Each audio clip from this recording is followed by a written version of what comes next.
जैसा कि आपने डिफरेंट एरियाज़ की बात की, चाहे हेल्थ हो, चाहे वेल्थ हो, चाहे रिलेशनशिप्स हो, ये सब के लिए काम करता है। तो मैं इसका इंटरनल प्रोसेस समझना चाहूँगी कि मान लीजिए रिलेशनशिप्स के लिए हम इसे यूज़ कर रहे हैं। तो अंदर इनर वर्ल्ड में क्या होगा हमारे जब हम इस प्रेयर को बोलेंगे? कैसे वो आपने बोला ना क्लीयरेंस करेगा, ब्लॉकेजेस को हटाएगा।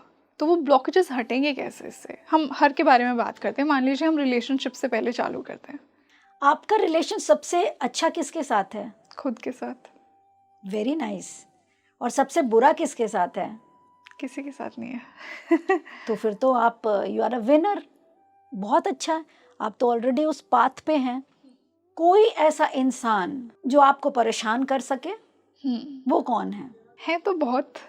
करने वाले तो बहुत है। ओके। हाँ, आप परेशान होती हैं? May be sometimes but not most of the times. Okay. क्या आपकी लाइफ में ऐसा कोई है जो आपको ट्रिगर करता है, पास्ट में या प्रेजेंट में? पास्ट में यस।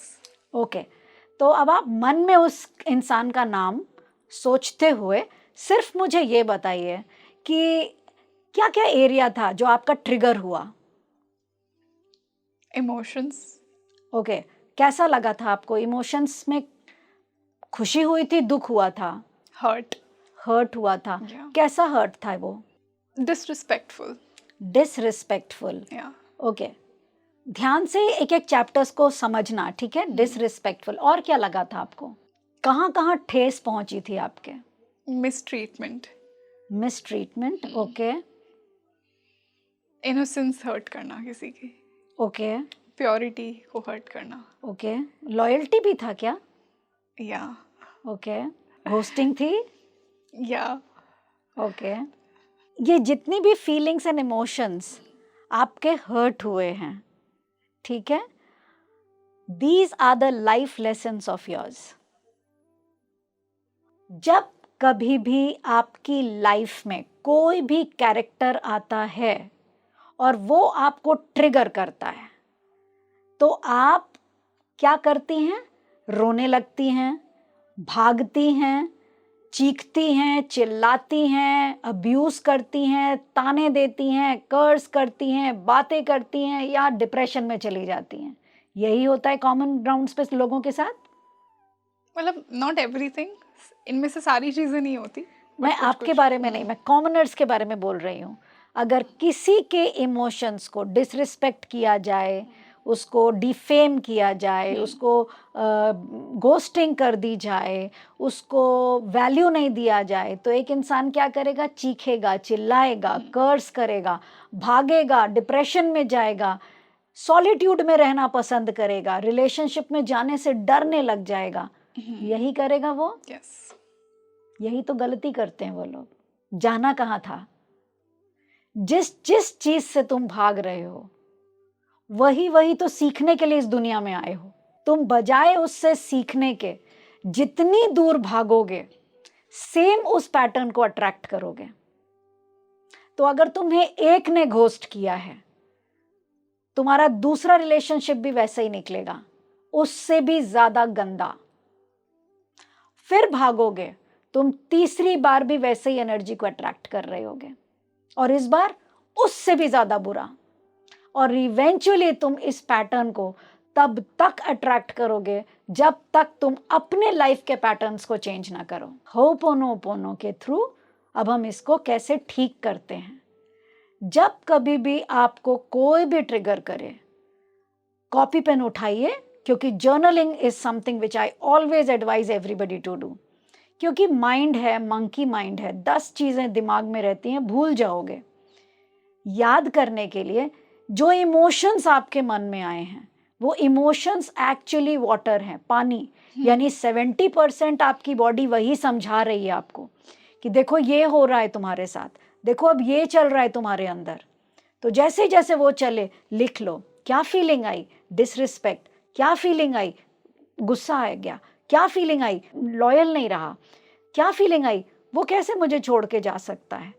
जो जो चैप्टर्स आपको लग रहा है कि वो आपको ट्रिगर कर रहा है, वो लिखना शुरू कर दो और ऊपर लिख दो, these are the chapters I need to learn.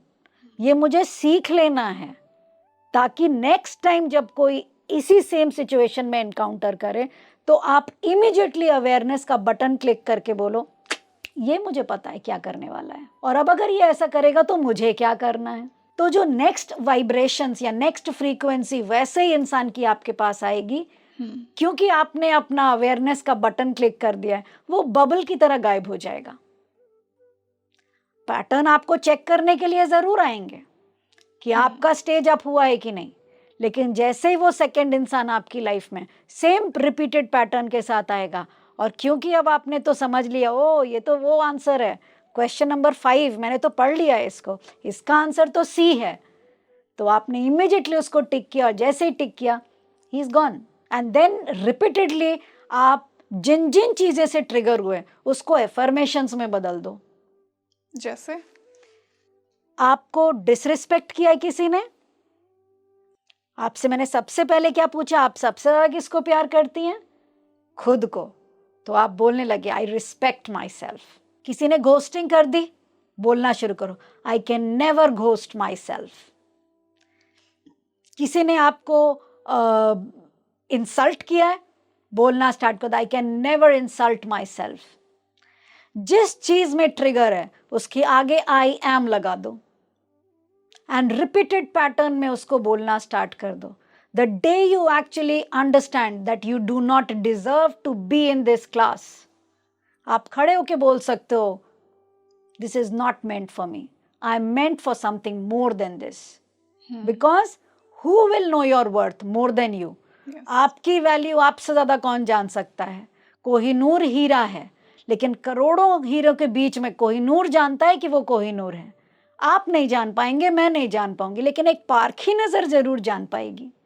तो जब आप अपने आप को डिजर्व करने लगेंगी तो जो आपको डिजर्व कर रहा होगा वो पारखी नजर आपको पकड़ लेगी, and then you are going to attract your real soulmate. इस चीज को करने के लिए होपोनोपोनो भी कैसे यूज करेंगे, मैंने आपको एफर्मेशंस में कन्वर्ट करने बोल दिया, अब इसी को हम होपोनोपोनो में कैसे करेंगे। एफर्मेशंस बोलते समय आपने अपनी ऑरा को बहुत एनलाइटन किया, बहुत अवेयरनेस क्रिएट की ऑरा में, but at the same time जिस इंसान ने आपको ट्रिगर किया है वो इंसान आपकी दुनिया में क्यों है? वो इंसान आपकी दुनिया में आप ही के बुलाने की वजह से है। You invited that person to learn these lessons. Thank you कौन बोलेगा उसे? क्योंकि जो आपके अंदर अवेयरनेस आई वो किसकी वजह से आई? उन्हीं की वजह से आई ना। तो अगर आप उसको धन्यवाद नहीं देंगे तो आगे कैसे बढ़ेंगे?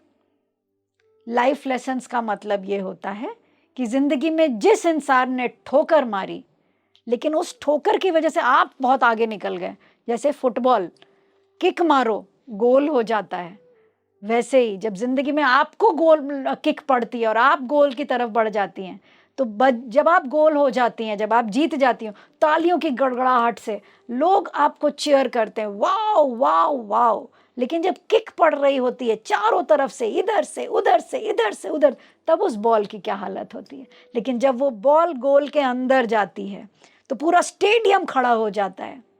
तो जब वो किक पड़ रही होती है तो सबका धन्यवाद देते जाओ कि तुमने मुझे मारा, मैं उधर गई, तुमने मुझे मारा, मैं उधर गई, लेकिन लास्ट में तुम लोगों की मार की वजह से आज मैं जहां पर हूं मैं वहां पर हूं। सो यू हैव टू से thank you from the core of your heart, and it's not easy but it's not difficult also. So say thank you, say sorry to them, क्योंकि कहीं ना कहीं तो आपने भी उसको मारा होगा, इस जन्म में या पास्ट लाइफ में, क्योंकि Karma is always repeated, it's the cycle.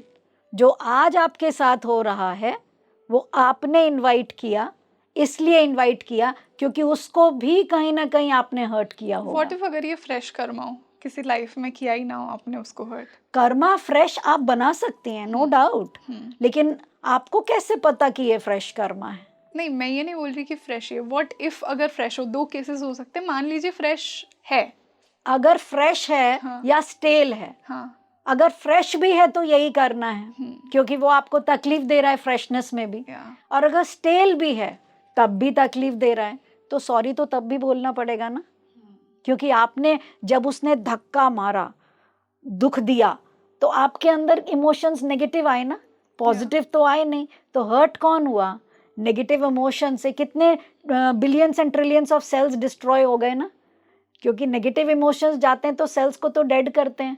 दुख होता है, सोच आपकी डार्कनेस में चली जाती है, थोड़े दिन के लिए आपको ऐसा लगता है मैं किसी चीज़ के लायक नहीं, रिलेशनशिप्स के लायक नहीं हूँ, आई डोंट थिंक सो, प्यार एग्जिस्ट भी करता है लाइफ में। तो जो नेगेटिव इमोशंस आपके अंदर आए हैं, वो नेगेटिव इमोशंस ने किसके हेल्थ को ख़राब किया?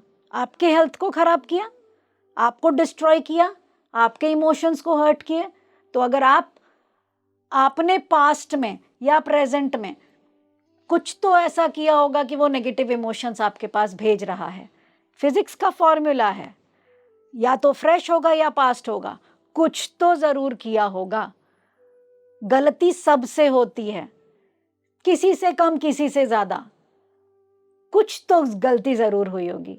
I am sorry for that. जो भी गलती की थी आई एम सॉरी, लेकिन तुमने जो मुझे हर्ट किया मैं तुम्हें माफ़ करती हूँ। Why? Because I love myself and thank you कि तुम मेरी लाइफ में आए, क्योंकि मुझे मेरा सेल्फ वर्थ पता चला। मुझे पता चला कि मैं इतने खराब रिलेशंस के लायक नहीं हूँ, I deserve more. So when you start acknowledging, जब आपकी ज़िंदगी में वो चीज़ें होने लगती है, आने लगती है, तब आप अगर उसके डेप्थ में जाने लगते हैं, उसको क्लियर करने लगते हैं, स्पेस क्लियर करने लगते हैं, जगह मिलेगी, नए फर्नीचर आ जाएंगे घर में, वैसे ही जगह खाली होगी, नया इंसान भी आ जाएगा आपकी ज़िंदगी में।